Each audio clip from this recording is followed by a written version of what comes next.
Hey everybody, how are you? This is Freddie Ewan, two-time GM of the Year, current Pantheon Cup champion, host of the TPFFKAL Daily Show. I hope everyone is having a great afternoon. Big show yesterday. We had Joe Murray on. I got to learn a lot about him from Donks for Life. Tomorrow we're going to have James on, FJTK, I think the new name is, from Justin to Kels.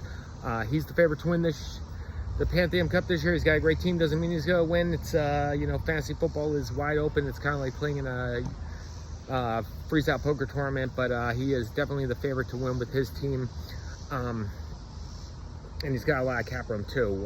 Confirmed that we're going to get Champ and Danny on, the GMs of the Gronk Donks. We also have confirmed that we're going to have the GM of Shake and Bake, David Bowser, on soon. Have not heard from the GM of Prairie Dogs yet, hoping to get him on soon. But it's going to be a tough one. That's going to be a tough one. He doesn't want to get grilled. But I promise you saw my interview with Brian, Doug. I'm not gonna grill you too much. Anyway, big night tonight. I have a snake draft coming up tonight. I have the second overall pick, 12-team PPR. I am definitely going to take Jamar Chase with the second pick, assuming that the guy who picks first is not an idiot, and he takes the consensus number one, which is Justin Jefferson. So I'm going to go with Jamar Chase second. It's going to be interesting in the late second, early third rounds. I do like the fact that I'm going to get two picks kind of together for most of the draft. Hoping that the second round, that Mahomes, Allen, and Hurts will all go in the second round. I've been seeing them go in a lot of second rounds, which is going to give an opportunity to get some wide receivers and running backs.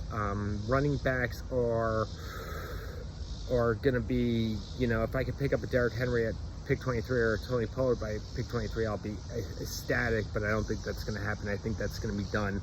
The one guy, if I'm taking Chase, I'm going to obviously stay away from T. Higgins, and I know he's going late second, early third round. I might even go wide receiver, and use the total zero running back strategy, and then try to pick up like a J.K. Dobbins or a Pierce or somebody, or a White in the later rounds.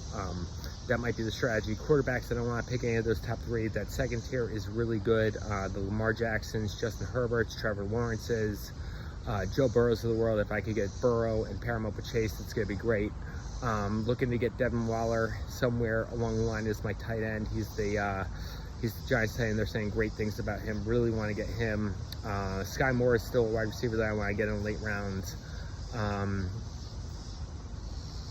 Lots of different guys, lots of different late round flyers that I want to get. I'm really trying to stay off. It's just a single season PPR. No keepers, and I'm really trying to stay away from the rookies. I don't think besides Robinson, it's really any rookies worth taking. Gibbs, I think, might be worth taking. One guy that I think is going to go late, and he's going to be available in the late second or early third, is Taylor. And, Taylor was the number one fantasy back a couple years ago. He was the first overall pick. He got injured. It's been a mess there in Indy. He's going to be traded. We don't know where he's going to be traded yet. But, he's got a ton of talent, and if he goes to a team like, the Buffalo Bills, Miami Dolphins, some team possibly where he's going to get the opportunity to get the touches, he's a risky pick, but he's going to pay off. Another big risky pick is Josh Jacobs, but his holdout's over. He's at practice. Josh Jacobs had the, one of the best years as a running back last year, and he's going a lot later than a lot of running backs.